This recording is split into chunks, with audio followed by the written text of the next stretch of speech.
Last night, you were going to bed under the starry sky of Exandria, camping with a group of companions, ready to journey into the Menagerie Coast. You close your eyes and see yourself floating through the same starry sky, surrounded by a light fog and those same companions. After what feels like weeks of travel, you come across a ship floating in the sky and go to investigate. What you find, however, is something otherworldly. So, are you interested in learning about audio quality for tabletop games?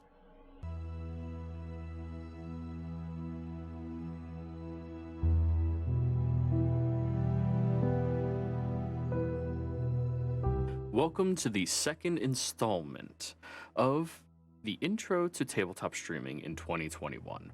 Now, before we jump into the action, if you do enjoy this content, please consider commenting, and subscribing. We really do appreciate it when you do all of those things. Now, how about we discuss the importance of audio quality? You may not think about it very often, but what you hear leaves the largest impact on your life. Think about it. How many scenes of a movie, anime, or a show that you've seen have captivated you so very much? And if you saw an image of it, you would immediately go, wow, that is amazing. I remember everything that happened. The first triggering moment of that experience is the audio. And how many sounds do you hear that just remind you of something wonderful, beautiful that has happened in your life? The first time that you heard a rooster crow growing up on a family farm. The first time that you listened to that song that your grandma always loved, that she'd play every Sunday before everybody sat down and ate. Audio is by far the most important aspect of your experience as a person. And as such, this is the only portion of this entire introduction that I am going to encourage you to invest into first. Now, good video quality is a wondrous thing to have, obviously, or else I wouldn't have bought the camera that I've bought.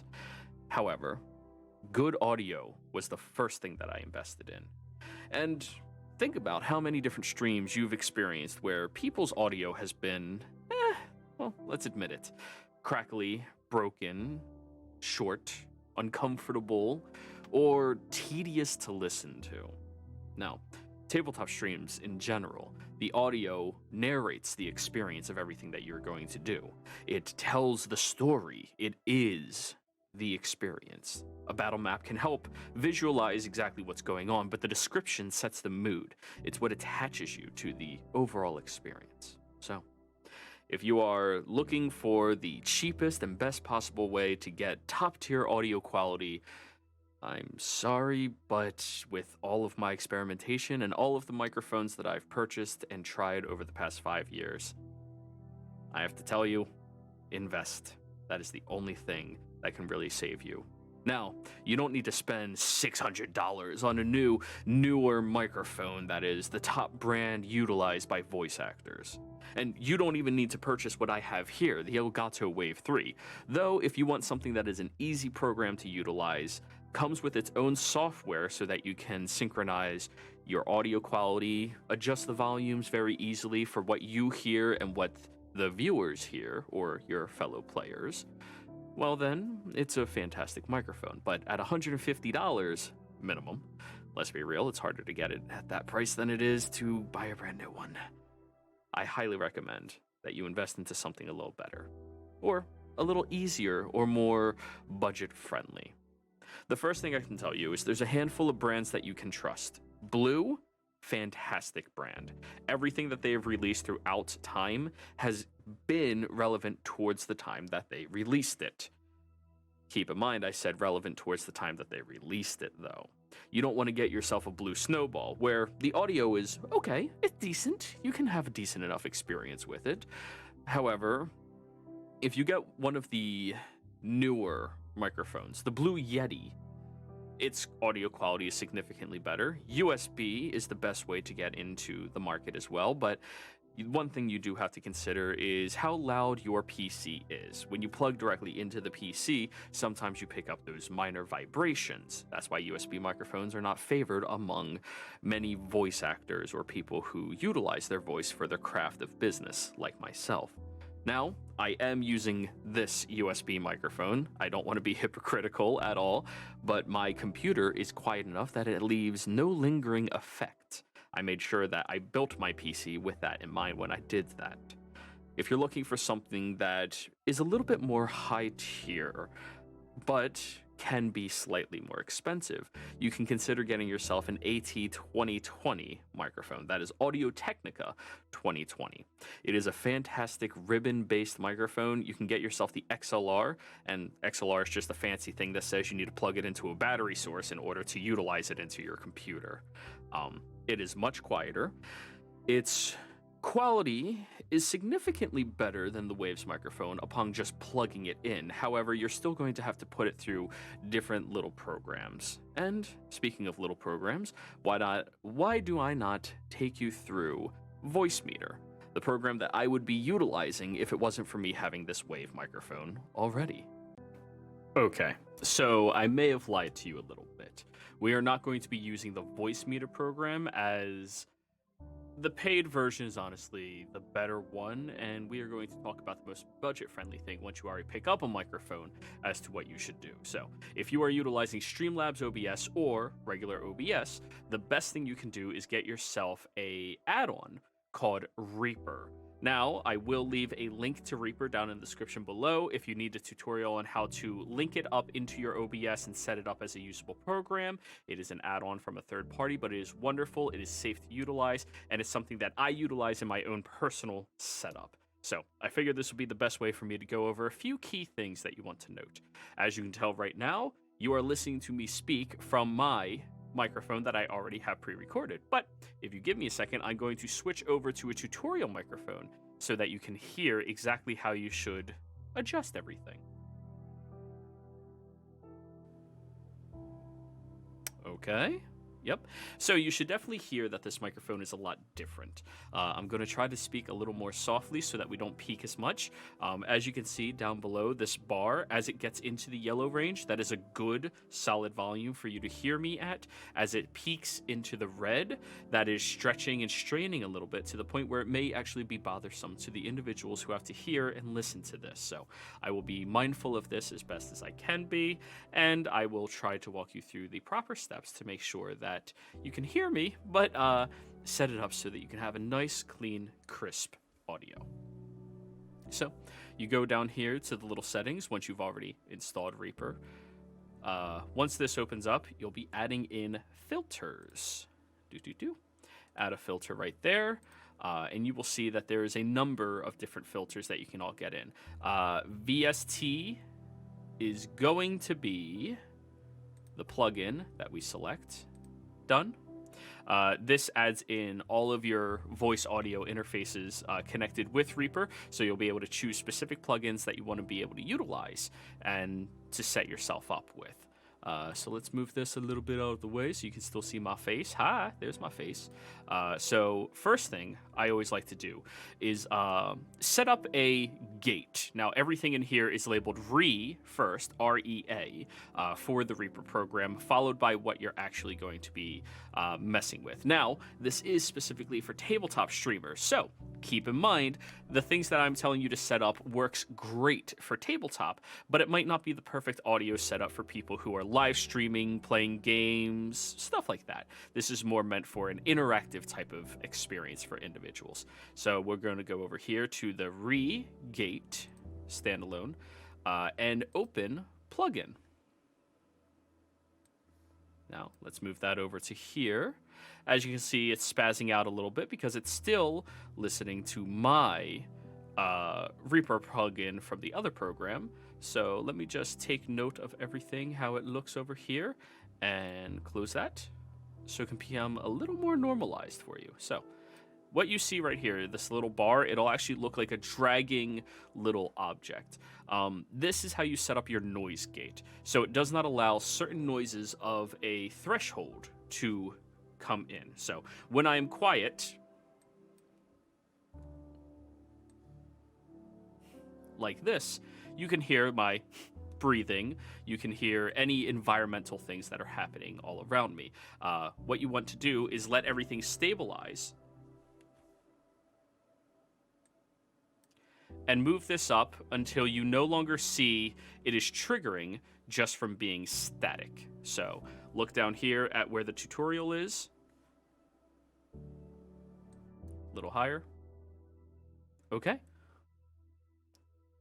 And as you can see, nothing underneath that threshold of sound is going to be emitting outwards. This little noise gate is wonderful to subtract background noise. You could have people banging on pots and pans and everything if you set this a little higher up, but I don't think you need to really set it up that high. And depending on your microphone, there's a few other things that you probably want to interact with.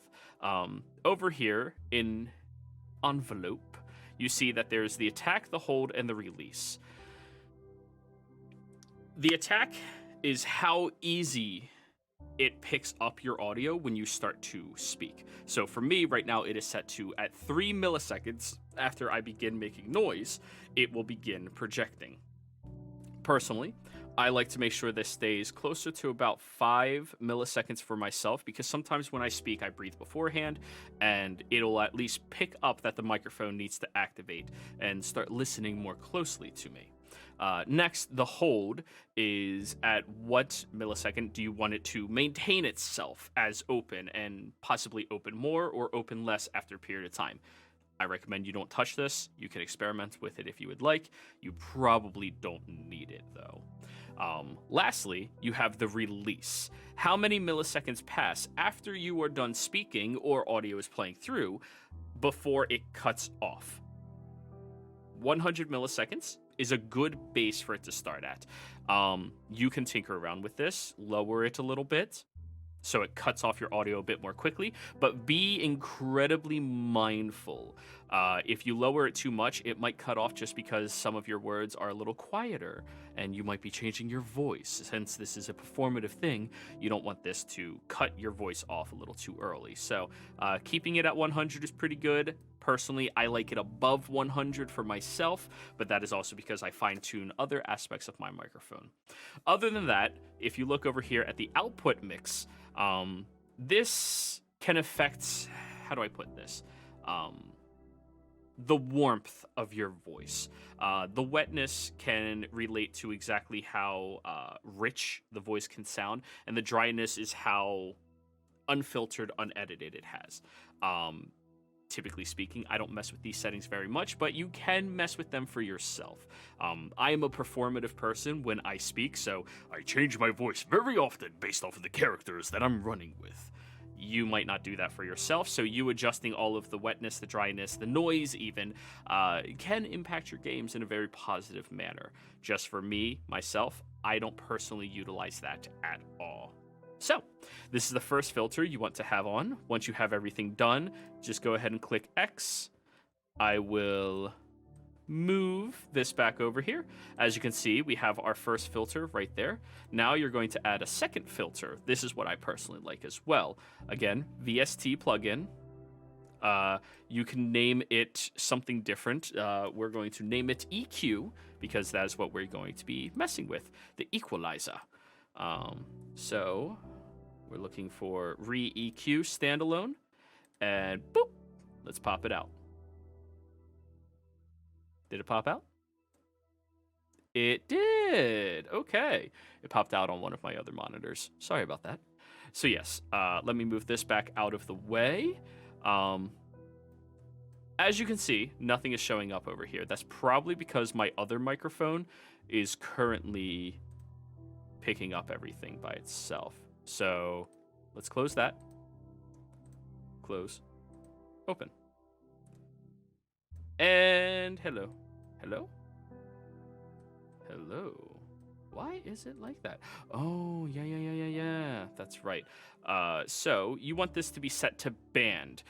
Band means it reaches and arcs much more often in the wavelengths to make sure that your audio quality can increase and lower based off of how you move it. Now, depending on how much bass you have, your low end might need to increase the dBs so that you have a slightly better quality that comes out of it.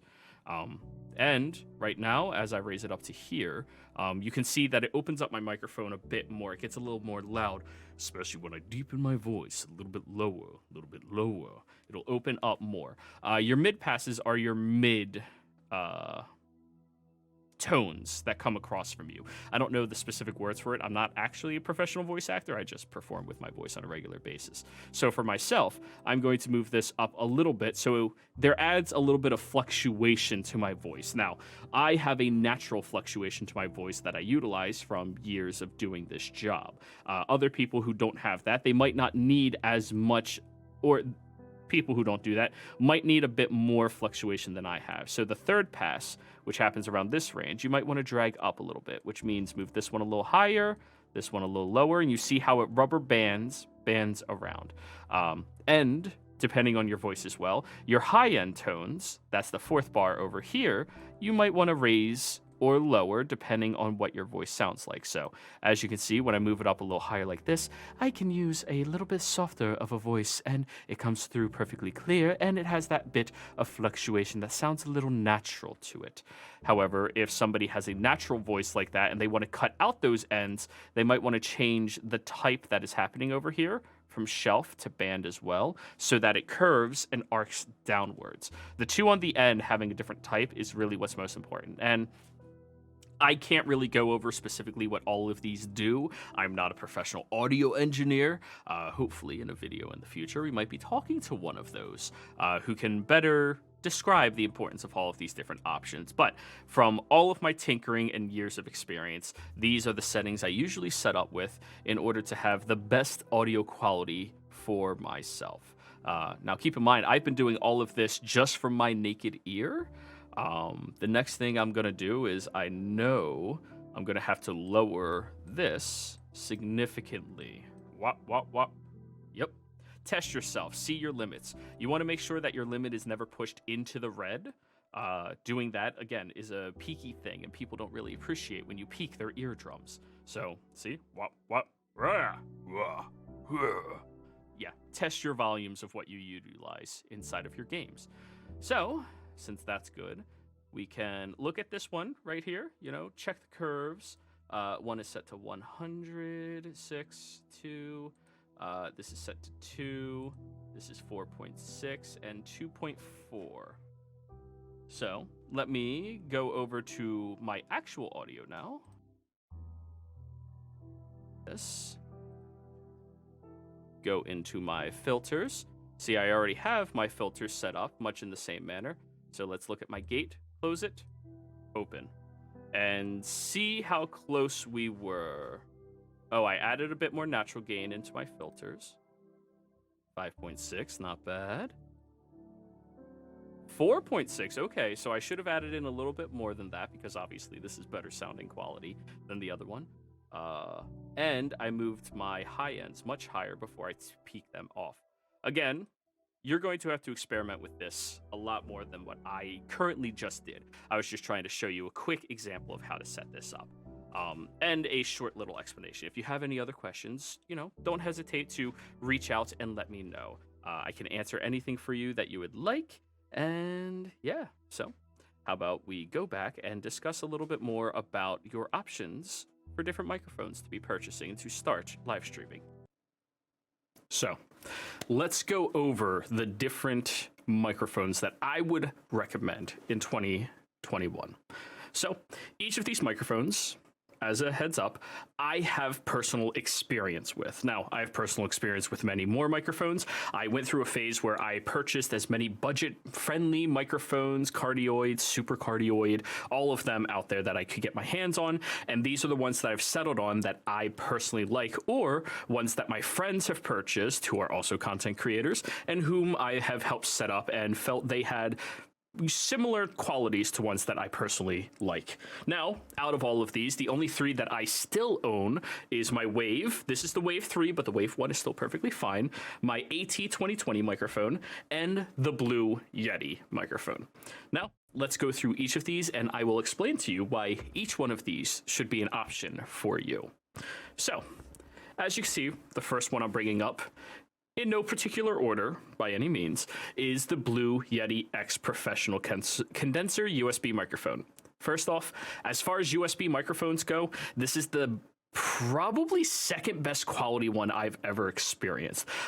It feels solid. It is a very stable base attached to it. So even if you do not have an arm, which I highly recommend you get an arm, even if you think you don't need it, get an arm. It feels solid when it is stationary. If you're somebody who's not just going to be doing tabletop streaming or tabletop game playing, but you want to use a microphone for gaming with your friends during games where your hands need to be busy with everything, having it stationary in front of you is going to be very good. One aspect about this that I really like is, since it is a condenser microphone, it only picks up sound in one direction when you pick that up. So let me show you right here with this one. This is the front, the part that you're going to have facing you. Sound hitting on this side and in kind of a circle around the microphone up to the other sides is where it's going to pick everything up. So when you're speaking to it like this, it's going to pick you up very, very well. When you speak to the back of it, however, you can set up all of the settings that I've already shown you, and it won't pick up anything from the base behind it. And again, as far as sturdiness goes, it's really high up there. Now, as you can see, it's a little on the pricey side, $170 for an entry-level microphone. Like I said, I've gone through probably a dozen or so different microphones trying to find budget ones, and the best microphones out there are these ones for entry-level positions. I mean, why spend $40 on something that you're going to throw away and upgrade within a couple of weeks or months when you can buy something that has more of a professional sound and a much higher quality for, admittedly, a larger percentage? But this is probably the best investment you can make for your stream. So I will say, yet again, if you're looking for somebody to tell you the best budget-friendly things, I'm sorry, I can't do that when it comes to audio. This is my standard of audio, and this is the standard that I think everybody, as far as tabletop streamers go, should aspire towards. So don't worry, this is among the most expensive on this list here. The next one that I personally really, really like was the Razer Siren Mini microphone. Now, I have a friend who, she ended up picking up this one. First off, as far as pink microphones go, this is the most pink that you can find. It's fabulous. It's a fantastic one. For $50 on a USB microphone, you're not going to get better bang for buck. I mean, you're just not. It picks up in an omnidirection, so you're going to have to keep it much closer to your face to be able to hear it as well. As you can hear from this one, if I move further away, you can still hear me fairly well, but it does get a little bit more quiet. This microphone, you're going to have to keep it directly in front of you. Which again, get yourself a microphone arm. Getting a cheap $14 arm off of Amazon, it's going to save you so much headache in the long run, and it increases your quality exponentially when it comes to audio. So definitely get one of those. And if you're looking for the cheapest microphone that still has a good pickup pattern and a good quality, the Siren is going to be right up your alley for that. Now, next up, if you're one of those people who needs RGBs in your life, HyperX Quadcast is probably going to be where it's at. You're not going to be able to pick it up brand new, unfortunately. Not for retail price, but my experience with this microphone, listening to other people utilize it, especially as a USB microphone, it is probably the highest quality one that you'll find on this list. The HyperX program that comes with it as well, its own software that helps you edit everything and alter everything, it's decent. One thing I personally don't like about it is a fairly large microphone, so it takes up a large percentage of your proximity. And again, because you are going to be streaming tabletop games, you need your microphone much closer to you so you can get those very nice dramatic effects. So you definitely need to consider that when looking at it. It does have a lot of different perks. The shock mount that comes built into it is actually pretty damn good. I was very surprised at that because shock mounts aren't notoriously good when you get them. On the Siren, it advertised that has shock resistance built in from that little thing. It affects absolutely nothing. In all honesty, it will sound very shaky if you're one of those jittery people, or if you spam your button pressing when you're playing right next to it, it's not very good. Whereas the HyperX, that shock mount is notable and pretty good. But again, You're probably not going to be able to find one of these unless you wait until you know there's going to be a drop coming from HyperX's website, where you can purchase it from Amazon the moment it drops. But good luck with that. It's going to be very difficult because a lot of people really like the pretty RGBs and colors and everything. The next one is my personal favorite microphone on this list. Now, the one that I have, this is an XLR microphone, same as the one that you were looking at right here. The USB ones, for some reason, seem a lot harder to find. However, I think that this is so much better as an XLR microphone that you might as well just go for this. This is a serious microphone if you are looking at doing this long term. It is a solid one. It feels heavy. It's made out of real metal. It has a nice little ribbon in the middle that you can't really see unless I took this apart, but I'm not going to do that, where it picks up omnidirection very, very well. It has its own cover that goes on it. Most of the time I don't mess with those. Pop filters are nice when they're mesh ones, but I really don't like the styrofoam ones. It kind of it dries out your voice a lot more, and I'm not a big fan of that.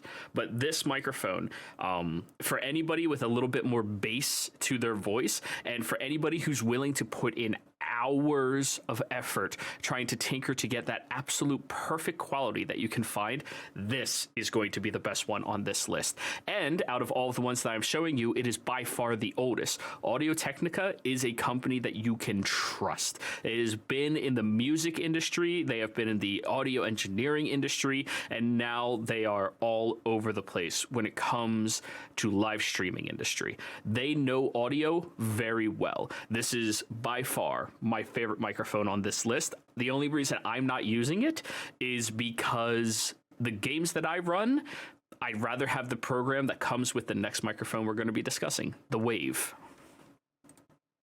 The Wave 1 or the Wave 3, I can talk about the difference here in a second, are incredible microphones that are USBs.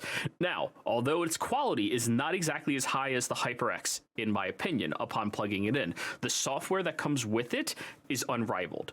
It is the most intuitive, the most straightforward software that you'll be able to find. So let me bring this up. Wave link right there. And I'll move it over so you can see. So, as you can see, you can set up everything very simplistically within this program. You can set up your microphone, it'll automatically detect it. You can choose to hear yourself as you're speaking, and you can adjust the volumes on everything based off of what you hear and what is broadcasted. So, if there was any volume coming from anything that I'm browsing right now, I could lower that significantly while leaving the broadcasted volume much higher. Or I could play music and audio that I personally don't want to hear, but I want the audience to be able to interact with and hear much more clearly. You can adjust all of these wondrously, and the ability to do that is something that I value much more highly than just sheer high quality. There is a threshold, a standard of quality that once you achieve that, you're already putting yourself leagues above other people inside of this industry. So why push for slightly better than better when you can have ease of access and ease of use? Now, I stream 5 days a week. I want to be able to do the thing that is the easiest to do while I'm doing all of this. So, the one difference that you need to be aware of when it comes to the Wave microphone is this stand. I keep it right here. It feels really solid, but unless you get these extended bars, it is far too short for you to keep on a desk in front of you. I mean, it's like if you're leaning this far away from this microphone, you can't really interact with it as well. I have to raise and project my voice a little bit more just so you can hear it that much more clearly. It's not a good experience to have. In addition to that, the awkward shape of it is actually kind of nice. You see on the sides where it has these little bridges, these breaks on them, that is made out of real metal as well. But because of the way that is formatted, inside it doesn't pick up your voice if you speak over from the side nearly as much. Now, I'm a very loud, bassy individual, and I've tuned my microphone to myself. It having that capability means it's much better in environments where you have more noise happening than what I do. I mean, I have sound panels, I have a large drape in front of me across all of of my equipment. I have a padded sheet against my wall. I have everything to condense my sound and give me the best environment for this as possible. But this microphone honestly doesn't need all of this to be this good. I still say that this is probably the best bang for buck. And the big difference you're going to be getting between the Wave 1 and the Wave 3 is the Wave 3 has the option for you on the system to change how loud you project yourself, how loud you hear everything, and how equal those sounds may be. That's really the only difference. The other Wave, the Wave 1, it's going to allow you to adjust and tune your volume up and down. I like convenience. I purchased the extra add-on, but if that is not something that you're necessarily interested in, then you don't need to waste your time on it. You're not going to need it. However, one thing I will say that you absolutely want to get with this is the shock mount that it recommends down here. The pop filter's nice. I enjoyed this pop filter very much. If you can hear, you haven't heard my S's that loudly, and from other people who do this a lot, I'm sure you would notice that you hear their S's quite often. But this shock mount is fantastic for it. Because everything is so condensed into a little cube, any movement, any shaking, you would be able to hear that if it wasn't on this shock mount that I currently have right here. Right now, you can barely pick up anything that's happening as I'm moving that. I'm shaking my entire desk, and you can barely pick up anything. It is a wonderful asset, and I do say that you probably need that if you're going to be getting the Elgato Wave. But this is just my personal opinion on all of this. Again, I've only been doing this for about 5 years now. I only have about 12 different microphones that I've tinkered with in OBS and have helped people set up for their own audios for reference. And I've only done probably about 80 hours worth of research into my audio quality at this point. So by no means am I saying that I am the authority on this. By no means am I saying that everything I'm talking about is 100% truth or accurate. It is just my personal opinion and experience. But I do think that if you are looking to get into the tabletop space, this is going to be by far the best route that you can do this. Get yourself this microphone or any of the ones from this list. If people are interested, I can leave the links down in the comments below. Just ask for it and I'll post it there for you, no problem, if you want ease of access. However, I think that's going to be the end of this video. Everybody, please don't forget to like, comment, and subscribe if you enjoyed this content, and to follow around and wait for our third part of this installment, how to actually set up your live stream. We'll see you next time.